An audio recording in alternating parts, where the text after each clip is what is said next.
Hey y'all, this is the Wandering Wizard, and I'm welcoming you to the Wandering Wizard's AT Century Report. This is century number 4, and we're on the road to Damascus. Stay with me. Good morning, friends.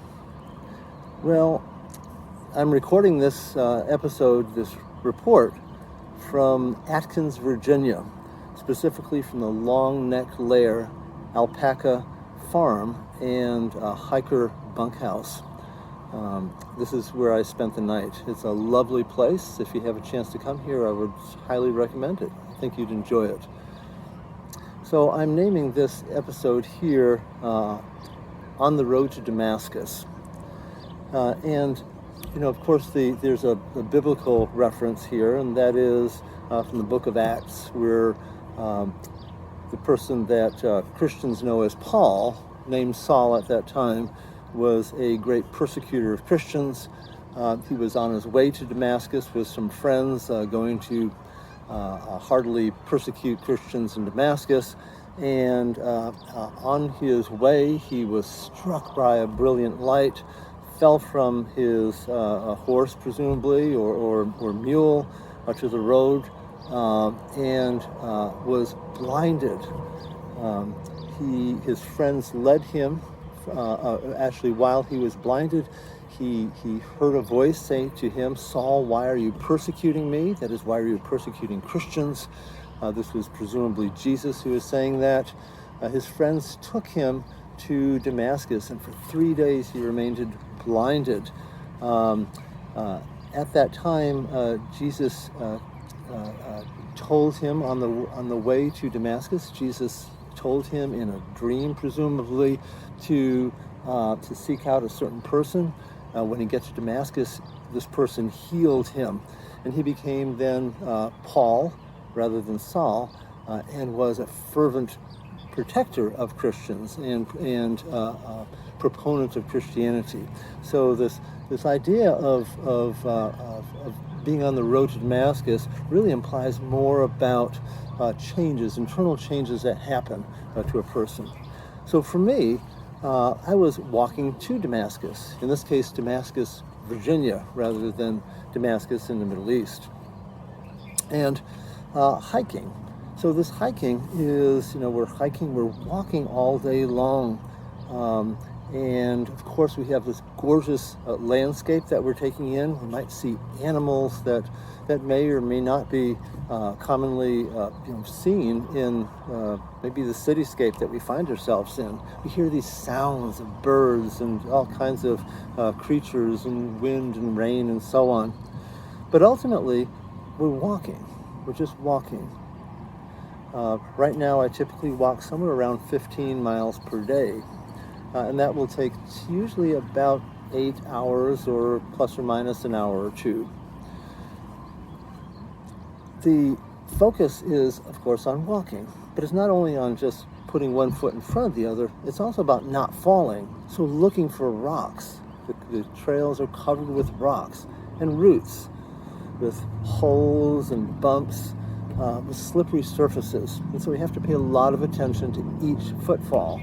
Still, even though we're paying so much attention on walking and paying attention to the surroundings, there's also plenty of time to think and to reflect. And that's what this episode is about, some of those reflections that I've had. So I've been hiking for quite a long while now. While this is a recording on the 4th century, I've been hiking for more than 500 miles, so almost 1/4 of the Appalachian Trail's length. And so the first sort of question or reflection that I've been ruminating on, I guess, is why should I keep on hiking? Is it just to walk, to accomplish this goal of hiking the 2,200 or so miles on the Appalachian Trail? Is hiking, that is the walking, simply the only experience that's necessary here, or there are other experiences? Of course, if I'm just walking, then there's an element maybe of boredom, one might say, or so. And No one wants to be bored. So I have two quotes that I'd like to bring up, one from my daughter and one from my wife, that I think are helpful in, for me at any rate, in understanding why I want to, at least at this time, to keep on walking. So the first of these is actually from a fantasy series, and the quote is from the character Death, and it's the Death that we all know. The book is called Hogfather. It's by Terry Pratchett, and the Death makes this rather profound kind of observation by saying that human beings make life so interesting. Do you know that they have managed to invent boredom? Implying, of course, that we live in such a incredibly interesting environment and planet, universe, if we're looking and if we're trying to experience it. And so that I've ruminated on that thought, and it has certainly influenced me some too. Secondly, a quote that my wife Deb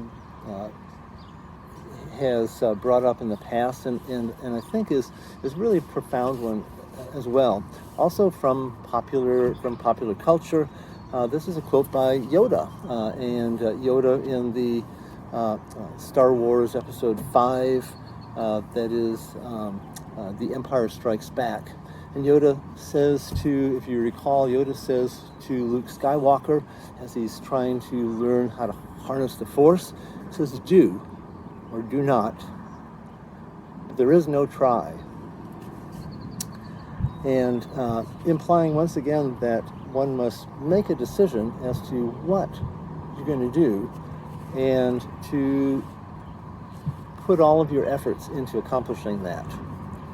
It doesn't matter if you change your mind. The idea is to take a stand at that time and to move toward it. So, why do I bring these two things up? Well, there is some element of boredom in putting one step in front of the other. On the other hand, the environment really is changing, sometimes in more subtle ways. And I think it's important for me to, and for all of you, to recognize those subtle changes that happen, and to embrace them for the wonders, really, that they are. And secondly, in terms of do or do not, but there is no try, and I'm paraphrasing because there's not a but, it's also important for us to set these goals, to understand why we're doing things, and to move toward it. And I'll continue to think about why I'm hiking, and if it's time to quit hiking, if I decide that, then that's fine as well. But it will be an active decision, not a passive one, or one that occurs by default. The second type of reflections that I've had are influenced by the experience that I've been having here hiking versus the life that I've led to the present. And that's been influenced by other hikers that I've met, by the trail, by trail magic and trail angels, by what will I do in my post-retirement life. And so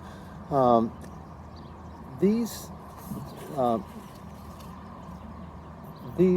reflections, I guess, have brought up really 2 points relative to that. The first is generosity, and the second is patience. So, reflecting on myself, I don't view that I'm an ungenerous person, but I have been mostly generous from the perspective of my time and my efforts. I like helping people, but I have not been generous particularly with regard to my resources, or giving resources to others, money or other resources like that. Fortunately, in our household, my wife is the person who has been generous with resources. So as a team, we're doing that. I need to, and I would like to become more generous regarding resources as well. In terms of patience, I would. I've come to the realization, I guess, that wanting to reach a goal faster, whether it's climbing a mountain, buying a car, or any other goal, doesn't really change the outcome. What changes the outcome is whether we do or do not. Therefore, I feel that it's important for me to approach each goal step by step, action by action, understanding that the journey to get to that goal, to achieve that goal, is at least as important as the completion of the goal, achievement of that goal. So these are the reflections that I've had over this 4th century. I will continue to think about them and reflect on them, and if I have new realizations, I certainly will share them with you. I would appreciate any feedback you have that might help me reach that goal, and hopefully help you reach your goals in life as well. Thanks so much for spending this time with me. This is the Wandering Wizard with the Century 4 Report. Bye-bye.